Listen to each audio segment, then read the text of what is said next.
Hi friends, welcome to VR cooking channel. ఈ రోజు recipe వచ్చి కొబ్బరి లడ్లు ఎలా చేయాలో చూపిస్తున్నాను. చాలా ఈజీగా చేసుకోవచ్చు, టేస్ట్ కూడా చాలా బాగుంటుంది. ఒక మిక్సీ జార్ తీసుకొని ఒక కప్పు దాకా పచ్చి కొబ్బరి వేసుకొని మెత్తగా గ్రైండ్ చేసుకోవాలి. నెక్స్ట్ బాండి పెట్టుకొని బాండిలోకి కొబ్బరి మొత్తం వేసుకున్న తర్వాత మీడియం ఫ్లేమ్లో పెట్టుకొని కలుపుకుంటూ ఇంకొక 3 నిమిషాల పాటు ఫ్రై చేసుకోవాలి. నెక్స్ట్ ఇందులోకి 2 టేబుల్ స్పూన్ దాకా పాలు వేసుకొని ఇంకొక 3 నిమిషాల పాటు అడుగు పట్టకుండా కలుపుకుంటూ ఫ్రై చేసుకోవాలి. ఇలా ఫ్రై చేసుకున్న తర్వాత ఇందులోకి 1/2 కప్ దాకా చక్కెర వేసుకోవాలి. చక్కెర వేసుకున్న తర్వాత ఆ చక్కెర మొత్తం కరిగేదాకా అడుగు పట్టకుండా కలుపుకుంటూనే ఫ్రై చేసుకోవాలి. ఈ రెసిపీని చాలా సింపుల్గా చేసుకోవచ్చు, టేస్ట్ కూడా అదిరిపోతుంది.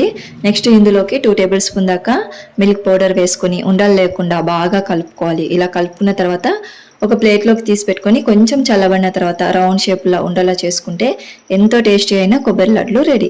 మీరు కూడా ఒకసారి ఈ రెసిపీని తప్పకుండా ట్రై చేయండి, చాలా టేస్టీగా ఉంటుంది. పిల్లలు చాలా ఇష్టంగా తింటారు. అలాగే నా ఛానల్ని సబ్స్క్రైబ్ చేసుకోండి, లైక్ చేయండి, షేర్ చేయండి. Thank you.